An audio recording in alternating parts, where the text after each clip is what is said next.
Oleksiy Goncharenko was born in Odessa and is a Ukrainian politician, member of the Ukrainian parliament, member of the Ukrainian delegation to the Parliamentary Assembly of the Council of Europe, vice president of the PACE Committee on Migration, Refugees and Internally Displaced Persons. He is also the charismatic founder of a Ukrainian network of educational and cultural centers, and runs a hugely popular YouTube channel, one of the largest, not just of any politicians, but any media personalities in Ukraine, and it's hugely influential. As you'll see from this video and the previous two interviews we've done with Oleksiy, which he's been generous enough to do on the channel, you'll see that he is an excellent communicator and a great advocate and representative for his country.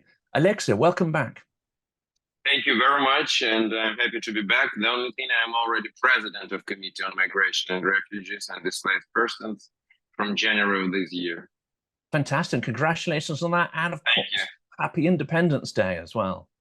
Thank you very much. Yes, I think this is now not just Ukrainian holiday, but it's worldwide, because Ukraine is fighting for the whole freedom today.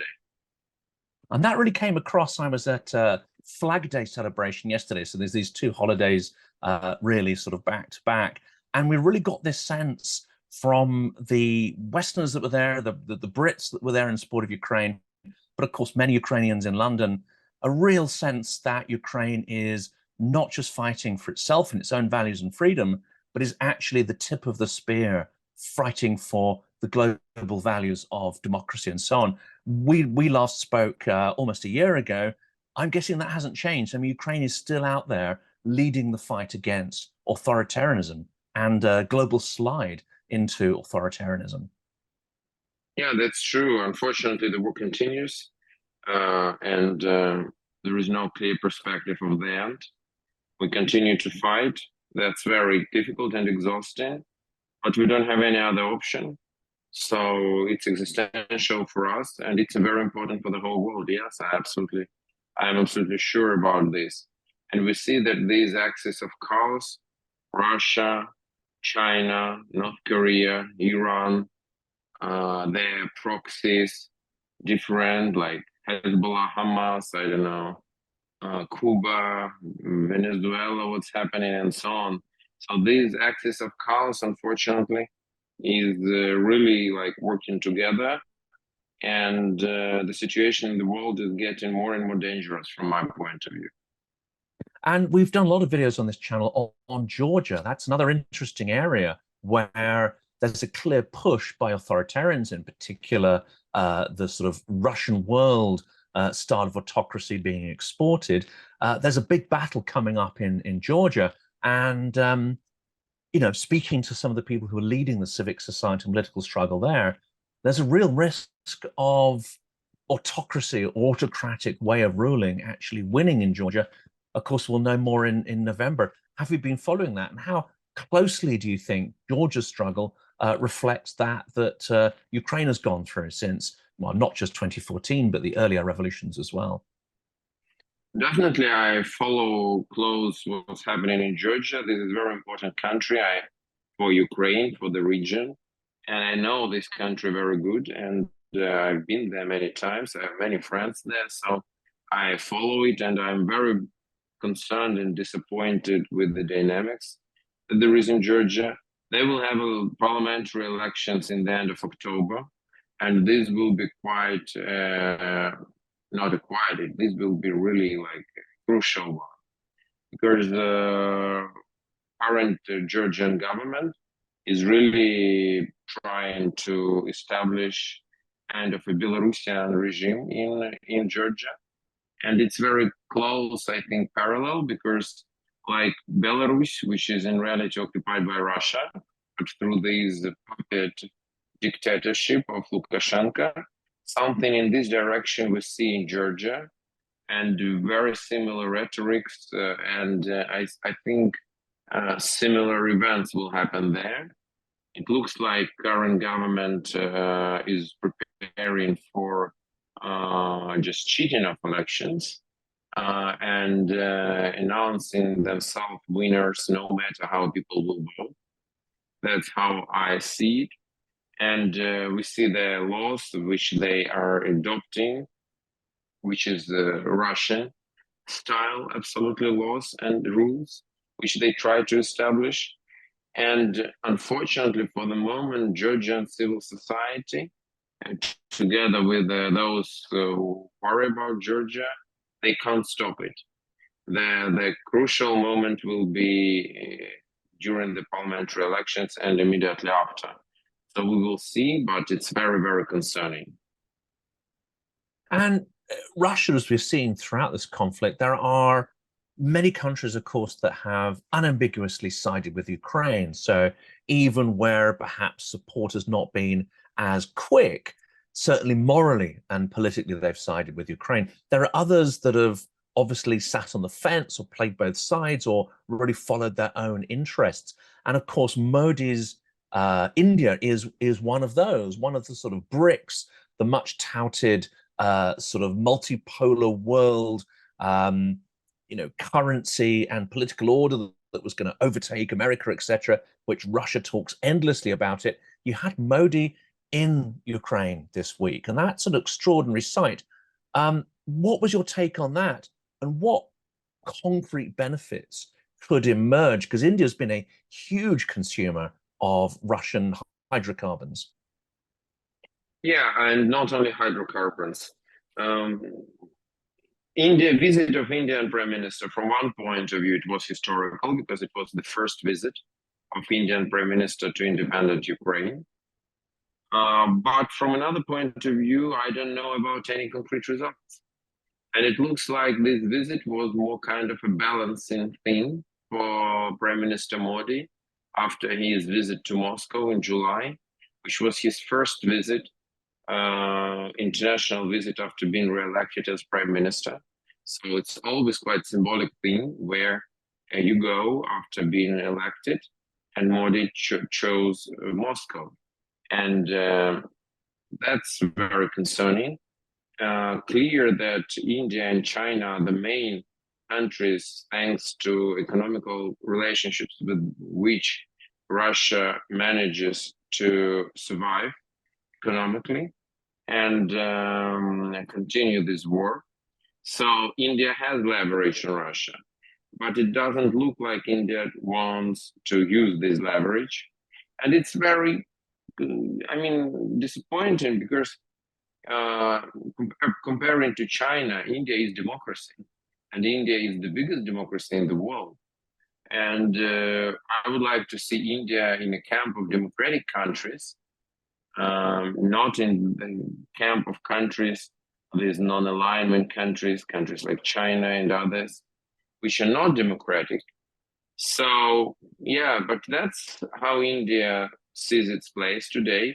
Maybe something happened during this visit, which I don't know, because there were personal meeting of President Zelenskyy and Prime Minister Modi. What was discussed there, I don't know. So I hope something important. But for the moment, from like perspective of media and open sources, it looks like more ceremonial visit than anything more. In any way, that's good that this visit happened. I think even the fact that Modi was in Kyiv, spoke with Zelenskyy, maybe it will change his mind at least a little. And it showed that India can't ignore the war in Ukraine. That's already good. But I don't think something more had happened. Well, we're going to talk about Kursk in a minute, because that is, of course, a topic that seems to be a pivotal moment in the war. It seems to be a moment where Ukraine has captured the initiative. We'll come to Kursk in a minute. The topic I want to talk about before then is the so-called banning of the Russian Orthodox Church. Now, under the Patriarch Kirill. Now, I understand that it's much more complex, and the law that has been passed is far more nuanced than a simple ban. There's a complex process behind this, but there's two aspects. I mean, I'm interested to hear your point of view on what the aims of this are and what the threat that the Orthodox Church under Kirill represents to both Ukrainian religion, but also civic society and so on. But also this is going to be spun, in fact, it already is being spun against Ukraine's detractors in the US, sort of some of those that sit in the Trump camp. It's already being used quite effectively as part of the propaganda narratives. Of course, it's far more complex, and there is a native Ukrainian Orthodox Church that has split away from the Moscow Patriarchate. What's your view on this? Is it an important step, and how can the propaganda value of this move be countered? Yeah, that's a very important moment for Ukraine, historical one, I think. And yes, I know that Russia tries to use it as everything else to attack Ukraine, Russian propaganda. So let us talk about this. First of all, there is no ban to religion in Ukraine, and there is no ban to Christianity or any other religion. Ukraine is absolutely tolerant country. All religions can exist here. All people can choose in what temple or church or any other place of worship they want to go, and it's not discussed at all. But there is one thing, is that in Russian Empire there is absolutely nothing which does not serve these imperialistic goals.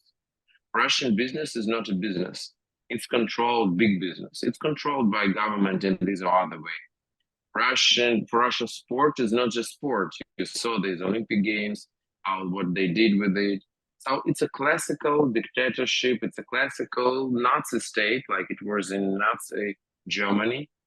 Everything was in the hands of the government and was used for these imperialistic goals. And Russian Orthodox Church is exactly the same. It is an instrument of Russian influence and even war. So we did not ban any, like, if person is an Orthodox Christian in Ukraine, first of all, as you rightly said, there is a Orthodox Church of Ukraine, absolutely legal, which exists, and people can go there. There is also the church which calls itself Ukrainian Orthodox Church, but which is from, if you will watch the documents of Russian Orthodox Church, this is the part of Russian Orthodox Church. They call itself like autonomy, still the part of Russian Orthodox Church. Now, we do not ban them, but we want them to finish and to stop all ties with Moscow. So you can continue to operate, please, no questions, do whatever you want, but stop any ties with Moscow. Because if you are under Moscow command, you are instrument of Russian war machine. And that's what we see. Unfortunately, there is more than 100 cases when the priests of this church are accused today of helping Russian forces, helping Russian occupied territories of Ukraine, helping to control, helping to spread propaganda and false narratives and fakes against Ukraine, helping for Russian army to aim their missiles against our objects and so on. So this is very serious thing. It's about national security. It's not about religion at all. So the decision is made, and now it's not any church which wants to operate in Ukraine has now 9 months to stop any ties with Russia. So you can stop these ties and you can continue to do whatever you want if it's not illegal. If you will not do this, you will be banned. That's how the law will work. And it's absolutely according to, for example, to decisions of the Parliamentary Assembly of the Council of Europe, which says that Russian Orthodox Church is an instrument of Russian imperialism, and so on. So it's absolutely legal moral thing to do and very right thing to do, because this is a threat to our security. And when the ban comes in, will it be at the level of the entire sort of organization or the hierarchy, or is it going to be on a case-by-case basis? Individual dioceses will be looked at, individual priests, and if they have been found to be propagating Russian narratives or even coordinating in a more detailed fashion, as there is some evidence on the occupied territories that certain religious networks have been used for, Russian OSINT, and to create lists of potential people for the Russian forces to persecute and round up. How's this actually going to function? At which sort of level are you going to sort of tackle Russian influence? It's quite hard to predict now, because the decision will be made by the court. It's not the government in any way. It's the court. The government can only address to the court. So it can be both, like Metropoly, Kyiv Metropoly, which will mean like the ban for all the parts of this metropoly. It can be on the level of diocese and the level of like individual churches. So it will be a complicated process. I hope that we will not need to do this. I hope they will really stop these ties. I hope that at least part of priests will just go to serve to Orthodox Church of Ukraine, which is absolutely Ukrainian independent church, which is absolutely welcomed, like all other religion institutions in our country. Well, let's devote the rest of the time we've got to Kursk, because this is an absolutely seismic change, a pivotal moment in the war. It is also, in some quarters, seen as something of a risk, a gamble, not just militarily, but also it's a risk in terms of how allies may perceive this. We'll come to that in a minute, because I think there's a certain caution on the side of allies, which has been detrimental to the part of the war. But what Ukraine seems to have captured in the Kursk counteroffensive, as we're calling it on this channel at least, they seem to have captured secrecy and surprise, which are two incredibly important sort of military characteristics to, great historical military triumphs. It seems, however, that over the last 2 years, it's been very difficult for Ukraine to both execute campaigns with secrecy and surprise and mobility. Ukraine has been sort of pushed into a much more static warfare, at least the trench warfare. Well, we'll ignore the sort of sea-based warfare in the Black Sea for now. But this sort of dynamic is completely changing the battlefield, and one hopes is much more playing to Ukraine's strengths. What were your impressions when you first started to see this unfold, and how important do you think the Kursk counteroffensive is?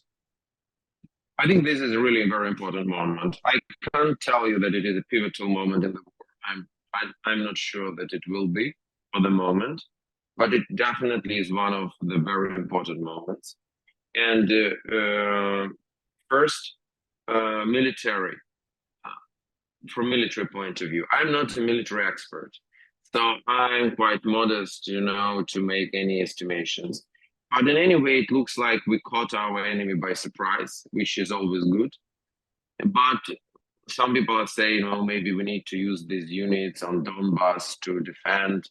Others say, no, it's very good because now we have this leverage and so on. So the Russians will need it to overstretch, and others say, but we also need. I don't want to go inside of this, because for the moment it's clear military success too, but how it will develop in next weeks, I don't know. But I'm a politician, so I will speak from political point of view. From political point of view, it's a huge success, because Ukraine again surprised the world with this result. Russian territory, Russian internationally recognized territory, is for the first time occupied from 1944. For more than like 80 years, that didn't happen, and now it has happened, and it is very significant. It shows there is a number of messages. There is a message to Putin that you can't attack both Ukraine and defend your own territory. It's a message to Russian people: this war will come to your homes. And it's not just on the towns and cities on Ukrainian soils will be burned down, but also Russia. It's the message to our allies. Don't be afraid of Russia. Don't be afraid of all these escalations and blah, blah, blah. Where is this apocalyptic retaliation from Russia and reaction? Just some mumbling from Putin, and that's all. And again, we see this, but they said, oh, if you ever will attack Kerch breach, Crimean breach, that will be apocalypse. Nothing had happened. If you will attack Crimea, wow. If you will attack Moscow, oh, if you will occupy our territory. So there is no any real red lines. So this is clearly showed by this case. And this is the message to all other world that Russia, yes, Russia is empire, but Russia is a failed empire. And it's not so strong like they try to show. So I think to use a boxing terminology, it's not a knockout, it's not knockdown, but it is definitely a punch, and a serious punch. And it can become knockdown. We will see how it will develop. But again, this is the war. It is very dynamic. But in any way, some things already happened which are irreversible, which I already mentioned. And that was also a very important boost for Ukrainian society and Ukrainian army. Because for more than 1 year, we didn't have real successes. Yes, like you said, not speaking about Black Sea, the situation is very good. I mean, very good from the point how it would be. But on the land, we didn't have successes. And this lack of successes was a problem. And now we have success. Now, but I hope our command will be very sober and will understand all risks, because there are risks in this operation, definitely too. For the moment, it is developing very successfully, but the dynamics can change. So we should be very, very, very attentive and very cautious. And one thing I found interesting about it, and this is where I think Ukrainians perhaps have an advantage over their Western allies.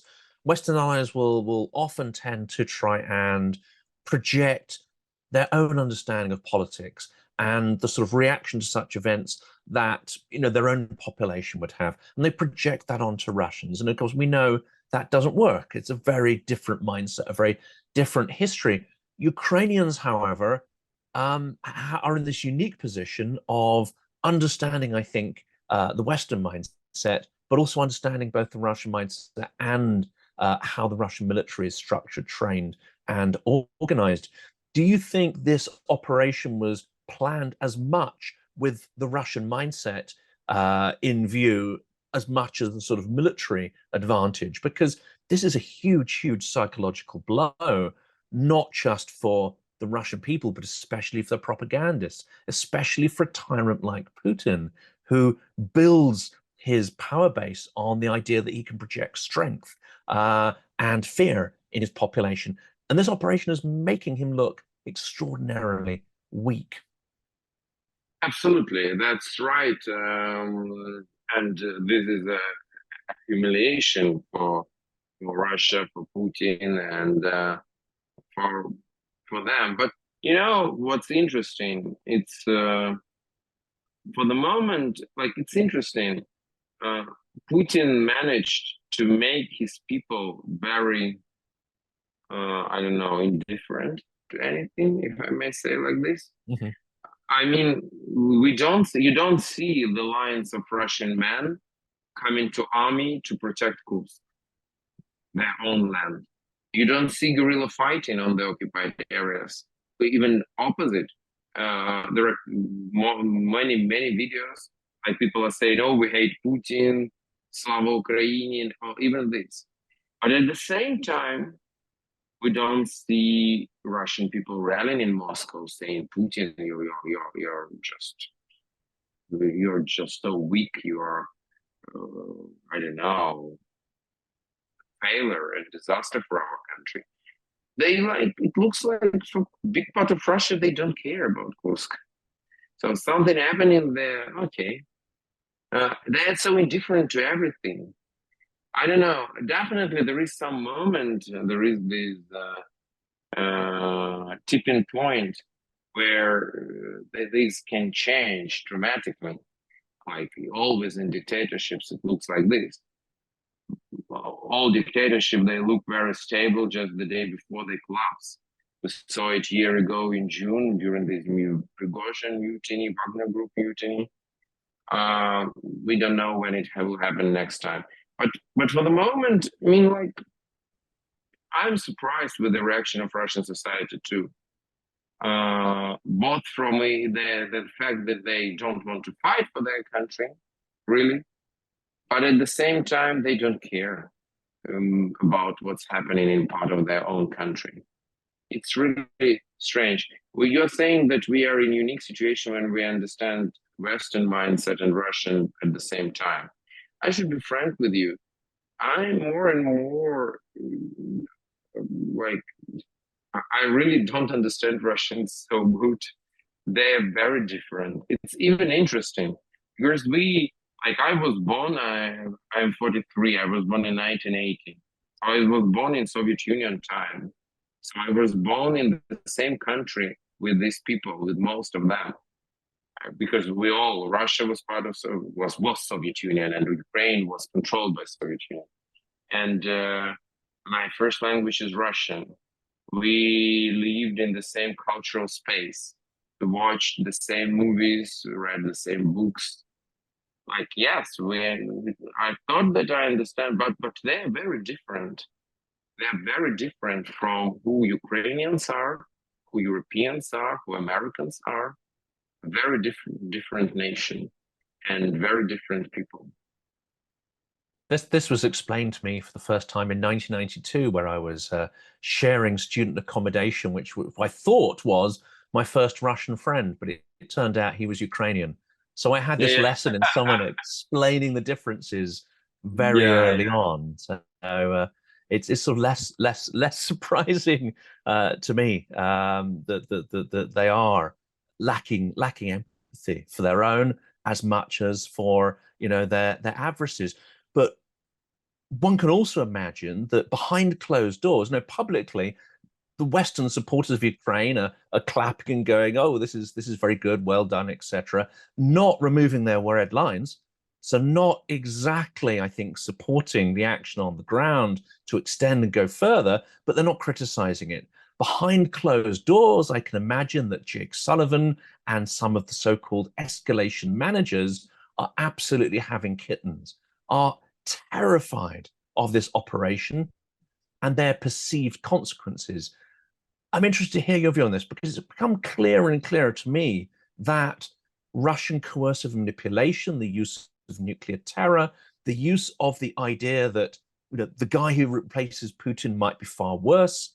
I mean, you have to ask the question, far worse for whom? And the idea that Russia will chaotically collapse into a series of warlord fiefdoms that have nuclear weapons.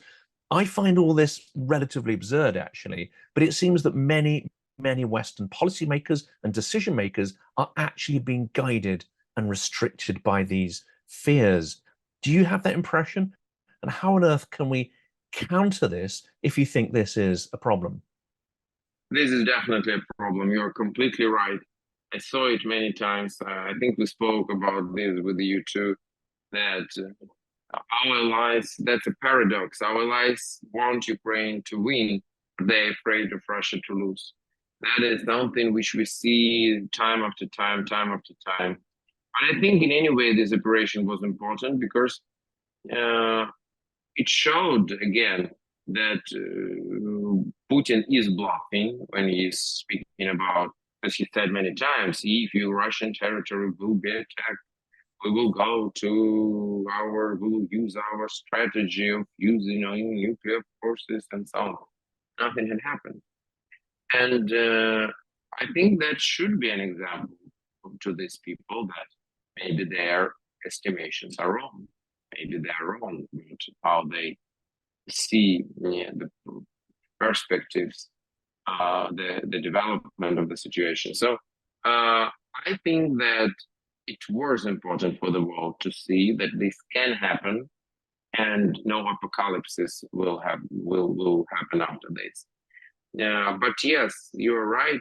This is a huge problem when this camp of supporters of Ukraine, they just all the time put in these restrictions, red lines, which are not allowing to Ukraine to really use the maximum from the situations. And it happens time and time again.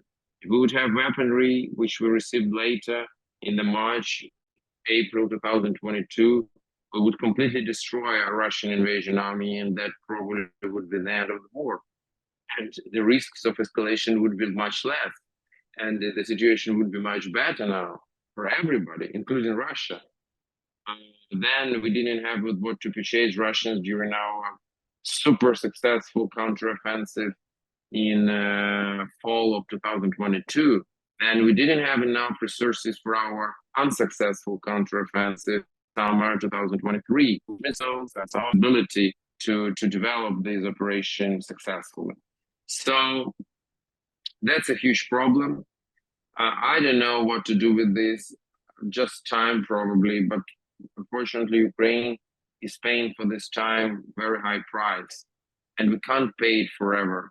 So from my perspective, we already lost several great moments to win.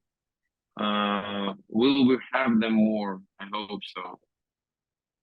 Another reason I think Berlin and Washington are holding back is because they still hold out the idea, I think as absurd as it seems at the moment, and actually, to my mind, as obscene as it is, they hold out the idea that there could be a future reset with Russia, possibly not with Putin, but with whatever follows. They're still thinking about negotiations.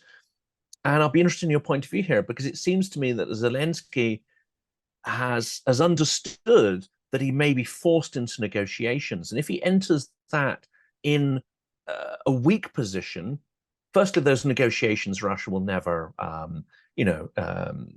adhere to anything that's agreed if you're in a position of weakness. But also coming in as a position of weakness, any negotiation would be greatly to the detriment of Ukraine in potential reparations, return of the Azov fighters, civilians, and any kind of sense of justice.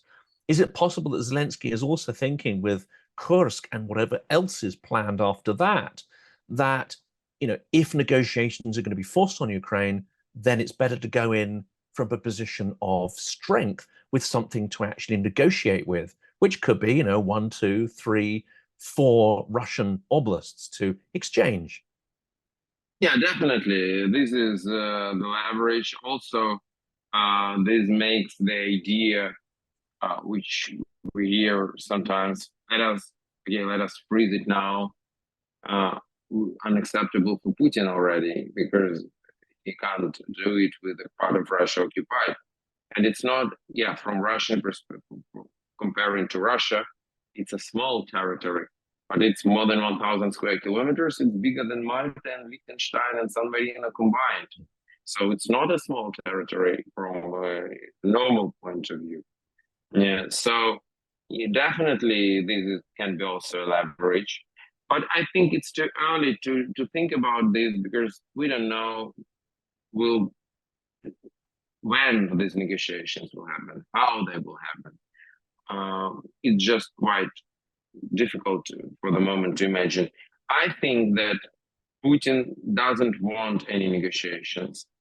Maybe Kursk makes him closer to negotiation, because he understands only language of strength. That's the only language he understands. But also the problem is that Putin wants negotiations only with the United States of America. He doesn't want negotiations with Ukraine or Europe or anybody else. And in the United States of America, he doesn't have with whom to have negotiations for the moment.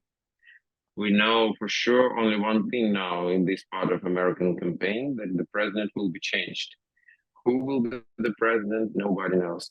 And I think that before the United States elections will finish, there is at all zero chance for any negotiations. Of course, and during the election period, really attention of the US administration is not going to be on this. And then there's going to be a transition process. And of course, the bureaucracy, unlike in Britain, where the bureaucracy is consistent from one administration to the next, in the US, ambassadors, bureaucrats, everything kind of changes. So it's a big upheaval. I've got two kind of more questions, possibly relatively short ones. One might seem premature, but I think it's an interesting topic to start thinking about. There are huge sums of money already being earmarked for Ukrainian reconstruction. And in some ways, I think allies are far more, in some ways, gearing up for that, although it's premature, of course, until Ukraine wins. At the moment, something in the order of 15 to 20% of the military budget actually comes, or military spending, comes from civic society organizations, activists, veterans, and so on. It's an extraordinarily important part of the Ukrainian war effort, and of course has been since 2014. When it comes to reconstruction, this perhaps is not something that Western allies understand. How can reconstruction be structured so that the funds don't all come via central government, with the risk of, I think the minor risk, but a risk of not just corruption, but also inefficiency, vanity projects, but also more important, I think, is the exclusion of veterans and civic society organizations. How important will it be to create an inclusive reconstruction and get allies on board with that concept?